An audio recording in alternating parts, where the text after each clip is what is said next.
Proyecto: 5 semanas en globo. Docente: Miguel Ángel Marquina Carmona. Pormenores geométricos.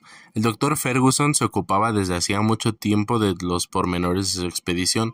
Como se supondrá, el globo, el maravilloso vehículo destinado a transporte por el aire, fue objeto de su constante solicitud. En primer lugar, y para no dar al aerostato dimensiones excesivas, resolvió hincharlo con gas hidrógeno, que es 14 veces y medio más ligero que el aire. La producción del hidrógeno es fácil, y es el gas que ha dado en los experimentos aerostáticos resultados más satisfactorios. El doctor, calculando con mayor exactitud, concluyó que el peso de los objetos indispensables para su viaje y su aparato daba un total de 4.000 libras. Por consiguiente, fue preciso averiguar cuál sería la fuerza ascensional capaz de levantar este peso, y cuál, por tanto, sería la capacidad del aparato.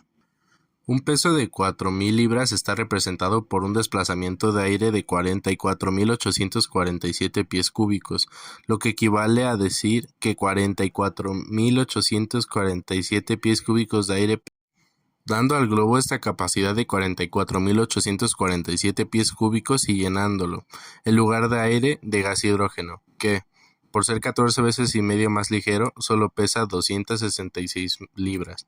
Se produce una ruptura de equilibrio, es decir, una diferencia de 3.724 libras. Esta diferencia entre el peso del gas contenido en el globo y el peso del aire circundante constituye la fuerza ascensional del aerostato. Sin embargo, si se indujesen en el globo las 44.847 pies cúbicos de gas de que hablamos, este quedaría totalmente lleno, cosa inadmisible, pues a medida que el globo sube las capas menos densas del aire, el gas que contiene tiende a dilatarse y no tardaría en romper la envoltura. Así pues no se suelen llenar más que 2/3 partes. Pero el doctor, a consecuencia de cierto proyecto que solamente él conocía, resolvió no llenar más que la mitad de su aerostato, y como tenía que llevar 44.847 pies cúbicos de hidrógeno, dio a su globo una capacidad casi doble. Lo consiguió con esa forma alargada, que sabe que es la preferible. El diámetro horizontal era de 50 pies y el vertical de 65. Así obtuvo un esferoide, cuya capacidad descendía, en cifras redondas, a 90.000 pies cúbicos. Si el doctor Ferguson hubiese podido emplear dos globos, habían aumentado sus posibilidades de éxito, porque en caso de romperse uno en el aire, es posible, echando lastre, sostener por medio del otro. Pero la maniobra de dos aerostatos resulta muy difícil cuando se trata de que conserven una fuerza de ascensión igual. Después de haber reflexionado largamente, Ferguson, mediante una disposición ingeniosa, reunió las ventajas que ofrecen los dos globos evitando sus inconvenientes. Construyó dos de desigual volumen y metió uno dentro del otro. El globo exterior, que conservó las dimensiones citadas, contuvo otro más pequeño, de la misma forma, que solo tenía 45 pies de diámetro horizontal y 68 de diámetro vertical. Entonces era posible desenvasarse de la cubierta exterior como de un peso inútil, y el segundo aerostato, al quedar solo, no ofrecía al viento el asidero que dan los globos medio hinchados. Además, en caso de accidente, por ejemplo, si el globo exterior sufría un desgarrón, se jugaba con la ventaja de que el otro quedaba ileso. Los dos aerostatos se construyeron con un tafetán asagrado de Lyon, untado de gotapercha.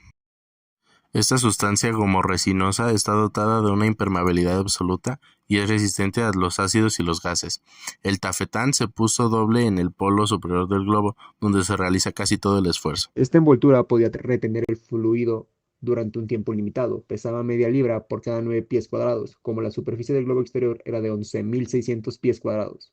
Su envoltura pesaba 650 libras. La envoltura del segundo globo tenía 9.200 pies cuadrados de superficie y no pesaba, por consiguiente, más que 510 libras, o sea, en total 1.170 libras.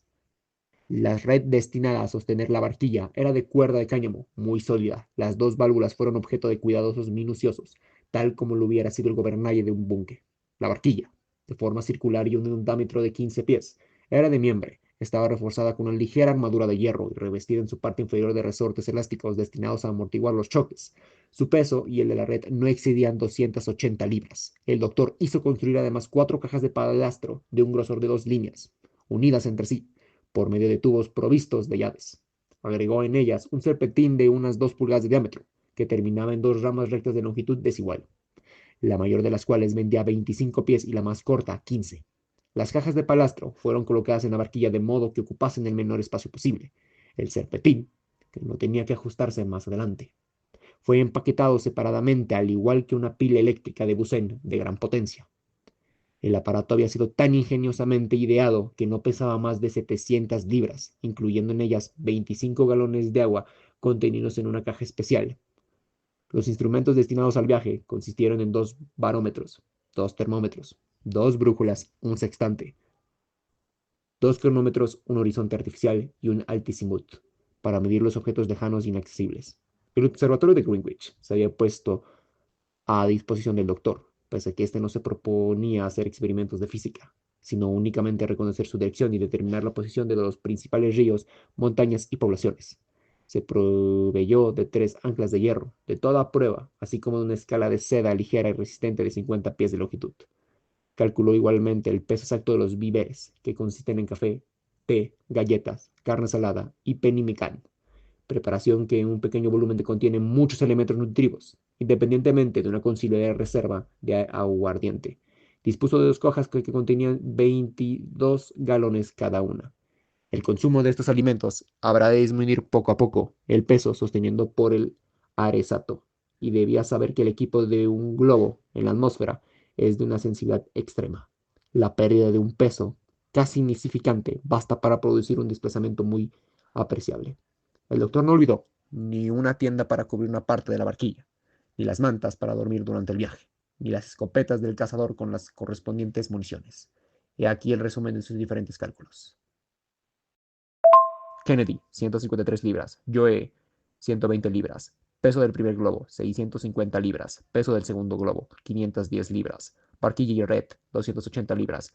Anclas, instrumentos, escopetas, mantas, tienda, utensilios, varios, etc. Carne, pemmican, galletas, té, café, aguardiente, 386 libras. Agua, 400 libras. Aparato, 700 libras. Peso de hidrógeno, 276 libras. Peso lastre, 4000 libras. Así desglosaban las 4000 libras que el doctor Ferguson se ponía a echar a volar. No llevaba más que 200 libras de lastre, solo para casos imprevistos. Decía él, porque, gracias a su aparato, no creía tener que recurrir a ellas. Vamos a simplificar el modelo para describir el movimiento de un globo. 1. Conceptos básicos. Cuando un globo se mueve, está influenciado por varias fuerzas, principalmente la gravedad, que hace que el globo baje. El arrastre del aire, que es una fuerza que lo frena a medida que se mueve a través del aire. La flotación, si el globo está lleno de un gas más ligero que el aire, como helio, esta fuerza lo empuja hacia arriba. 2 fuerzas que afectan al movimiento. Gravedad. El globo siempre siente la gravedad, que lo atrae hacia el suelo con una fuerza proporcional a su peso, F gravedad, igual a mg, donde m es la masa del globo y g es la aceleración.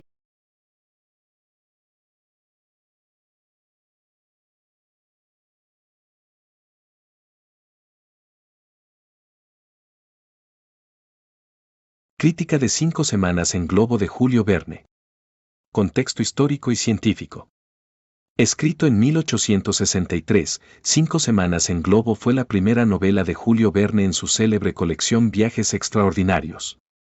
El libro mezcla aventura con una narrativa rigurosa desde el punto de vista científico, algo que marcaría el estilo de Verne. En una época donde los avances tecnológicos apenas comenzaban a transformar la sociedad, la obra explora conceptos innovadores para su tiempo, como la aerostática, la meteorología y la navegación aérea, basados en teorías científicas relativamente modernas en la época. Uso y dominio de conceptos científicos y matemáticos. Julio Verne demuestra un conocimiento notable para su tiempo de conceptos de ingeniería y ciencia. 1. Aerostática y diseño del globo aerostático. La descripción del globo Victoria refleja un entendimiento sólido de los principios de la flotación en el aire. El uso de hidrógeno como gas más ligero que el aire y la consideración de variables como la presión atmosférica y el peso del globo son elementos fundamentados en las leyes de la física. Aunque Verne no era científico, consultaba textos científicos de su época para construir narrativas verosímiles. 2. Control de altitud. En la novela, el Dr. Ferguson utiliza un innovador sistema para controlar la altitud del globo sin necesidad de arrojar constantemente lastre o liberar gas. Este mecanismo, aunque ficticio, demuestra la imaginación de Verne al plantear posibles avances tecnológicos en aeronáutica. 3. Meteorología y navegación. La narrativa incorpora observaciones sobre corrientes de aire y el clima de África, lo cual revela el interés de Verne por integrar descubrimientos de la geografía y meteorología contemporánea. Aunque algunas descripciones meteorológicas son más especulativas que precisas, en 5 semanas en globo de Julio Verne no se presentan conceptos matemáticos de funciones en un sentido formal o técnico. Sin embargo, el libro explora ideas que podrían relacionarse indirectamente con funciones en un contexto narrativo o descriptivo. Estos podrían ser: 1. Relaciones entre variables naturales. A lo largo de la novela, los protagonistas analizan relaciones entre factores como altitud, presión atmosférica, temperatura y el funcionamiento del globo aerostático. Estos conceptos, aunque no formalizados como funciones matemáticas, implican una dependencia de una variable respecto a otra.